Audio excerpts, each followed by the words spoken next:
you guys watch it. We'll spin it up next week, whatnot. Hey, real quick, another question we had was heart rate and strength training, right? So like all the different fitness trackers, if you will, want to know where your heart rate was at and how much you did, right? And that's going to now tell you how fit or unfit you are. Like, what's your thoughts there? So first and foremost, it's not that it's false, but you're expecting an algorithmic expression of what your heart rate is. Right. So depending the quality of the heart rate monitor, where the heart monitor is placed, and your hydration will either greatly increase the incorrectness of it, Yeah. or have it be really close. That's But right. it's never truly going to Do you capture. have a reason real quick on why hydration? Well, how easy? So what the heart rate monitor does, it measures the electromagnetic current that goes through your body. So and it gives you that as an expression of what your beats per minute is, because the heart rate expends electricity. The reason hydration measures, if you're dehydrated, it has a harder time getting through it to get the reading. If you're super hydrated, not like hyponatremic, meaning you have too much water in the system, then you're in a pretty good window where you get it. But statistically speaking, 70% of the population is dehydrated anytime. That's right. So you come in here dehydrated, you start getting it, and now you want to get a true yield or a metric of what your heart rate was. You're probably missing the mark on it. And not only that, but the way that the heart responds is to pressure within the vessels already. So let's say you're at 80 beats a minute, and all of a sudden you remove 25% of the water out of that vessel. So what's going to happen is the vessel's going to shrink, right? Except the size of the container is the same. So the amount in it shrinks. And so what happens is your body wants to keep that pressure, and the only way it can do that is it can either pump harder, like literally physically harder, or it can increase rate in order to get enough oxygen to it, right? So the amount of hydration already, like you said. Yeah. And so what we're doing is we're going to build a case for the problem with following your heart rate, and then we'll talk about how you can actually utilize it. So what else? It's 100% true. So Eddie Hall, when they did him for the 1,100-pound deadlift, he was in excess of 200 beats a minute for just that lift. And that's the exact thing, is vasoconstriction. So everything's squeezing as hard as it can just to get him not to die. Because it's fight or flight at that point. The inverse is, say, a 5K pace, where, yes, you can probably get a very close, at least maybe 10% deviation on what your heart rate is, Right. because it's steady state. But when you do a maximal lift, first off, you mentally check into work. You're about to go, so your heart rate's spiking. So now you're in excess of 100 beats a minute. You grab it, you start going, you get the eccentric portion. Everything is constricting. Intracranial pressure goes up. A bunch of physiological deviations now start mirroring your psychological deviation of how hard this is about to be. So and your heart adjusts specifically, to the it. question on this was the in-between that. So you have like a 5K, then you have a max effort. Yeah. The in-between that was when I'm doing bicep curls, I don't see a spike in my heart rate. But I know I'm utilizing, right, glycogen and muscle at this point. How is it that none of the fitness trackers or whatever can account for the fact that I don't have this heart rate change? And because really the byproduct ultimately is people are probably, I assume, coming down to like, what did I do and trying to figure this out? What's my caloric adjustment for this workout? And for them, because their heart rate stays so steady, they're thinking, well, I know I did something, but this tracker thinks I did very little, right? It's energy systems too, though. So when you deviate that, like, it's tracking your oxidative system while you're doing curls. You're glycogenic. You're doing maybe 69 seconds of work. So you're taxing the muscle. You're taking the energy away from the muscle.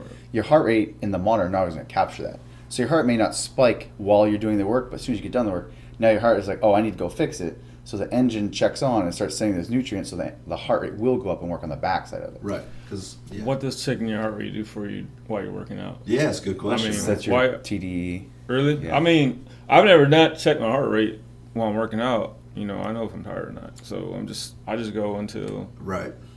I can't. The fatigues. I'm like, okay, That's I did it. enough. He said, I go to the pump, don't allow me to continue. Yeah. Right? So I mean, like, but seriously, like, Right. should I check my heart rate to see if It's a good question. If it's It's a good, really or- good question. Right? So what is heart rate good for? Okay, here's what let's start with what it's not good for. It's not good for it's not good for looking on the internet and finding what should be a standard for who you are. Right. Okay. So like if you look on the internet and you think, okay, well, if I want to get better at running, what's my target heart rate? Well, it's a pretty silly way they do this. It's based upon you have this max number and you take away your age and that's your target heart rate.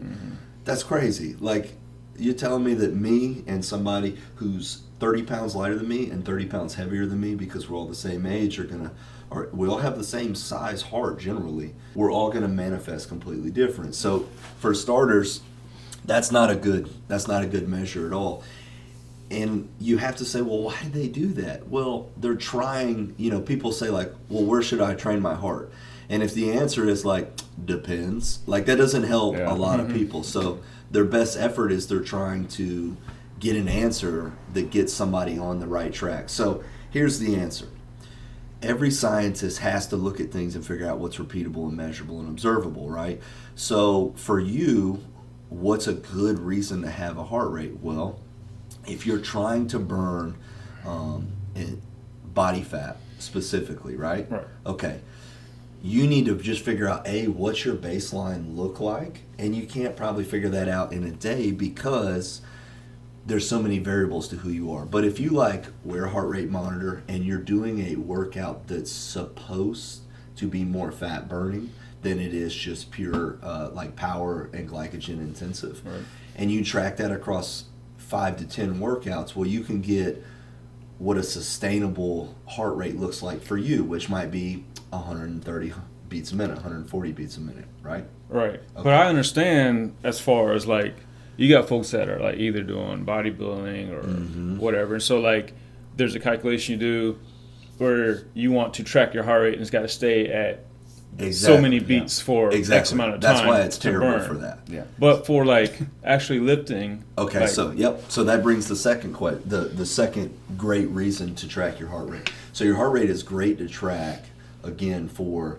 figuring out what zone you're in, right? So if I come in and I want to train specifically glycogen, then I should, and I'm getting it, well then I should have some heart rate spikes that are exceeding what the steady state that I've established for me looks like. So if 140 is normal for me, and this is arbitrary numbers, right? So don't take it and go, well, that's it, that's the one. So for me, if 140 is my steady state, breathing through my nose, I know that this is almost, no matter how long I run for, how long I ride the bike or whatever, within 10 beats, this is where I stay. If I come in and I'm doing jump training and I'm moving really quickly, I want to make sure I get outside of 140 at points, right? Because that's going to help ensure I'm not just oxidative training, that I am depleting glycogen. So for that instance, it's good. For the second thing it's really good for is figuring out how you're recovering. And this is probably what it's better for, which is if I wear a heart rate monitor when I sleep, which is the ultra level of crazy recovery check, but depends on how far you want to take this dance. Right. You wake up and you're at 60 beats a minute, then you've been training really hard and you've been 60 beats a minute, and then a week later you wake up and you're at 72 beats a minute. Well, that elevated heart rate means something, and it means that you're starting to overtax your system. Does that make sense? Yep. So now I walk around at a pretty high heart rate. I have an irregular heartbeat, which means in a regular heartbeat, it's it goes beat, beat, beat, beat, beat, beat, beat, beat. There it goes. Is it done? All right. So I think we're about to go blank on this. So we'll we are. All right. We're in the black now. So we'll finish this piece, and we're having technical difficulties on that bad boy today. But so in a regular heartbeat just means it beats all over the place. It's beat, beat, beat, beat, beat, beat, beat. If you track my heart rate, you can be like, dude, is this dude dead or alive? Right? I almost got kicked out of the military for it, but they didn't find it till I was way deep in training, 3 months out from graduating. So they were like, well, he's made it this far, right? So for me, anytime I track my heart rate, I have to track it if I want to figure out a recovery-based heart rate. If I wake up in the morning and want to track my heart rate, I have to do that across about 5 minutes to get what a real metric looks like, because my heart's so erratic. Does that make sense? Yeah, it does.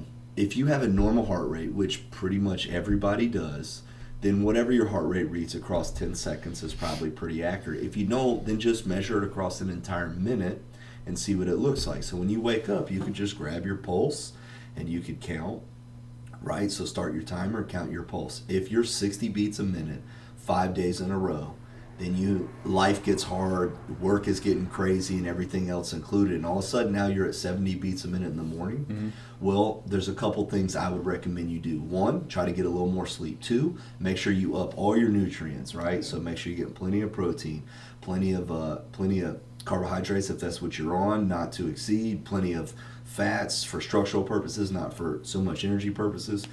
Try to breathe a little more. If you close your eyes and you find that your eyes are pretty much twitching, then you need to start 7 seconds in, 7 seconds out through your nose. And if it takes you 40 minutes to get your eyes to stop twitching, then do that, because you're probably starting to switch over to a sympathetic only drive for your body, right? And you can't see us anymore, but everybody's shaking their heads. Yes, Yeah. that's right. So we can expand upon this a little bit more in the next podcast. I think that we're coming to an end. We'll flash up a quick photo right now while we say this, but let's close it out. What do you guys think? Let's go Hoo-yah on 3. Yup. 1, 2, 3. Hoo-yah! Talking, they frontin'. No competition, they bluffing. They don't want nothing. Be quiet. They don't want nothing. They don't want nothing. Keep hearing them talking. They frontin'. No competition, they bluffing. They don't want nothing. Be quiet. They don't want nothing. They don't want nothing. Spit it like no other can spit it. When I spit it, automatically knock 'em down.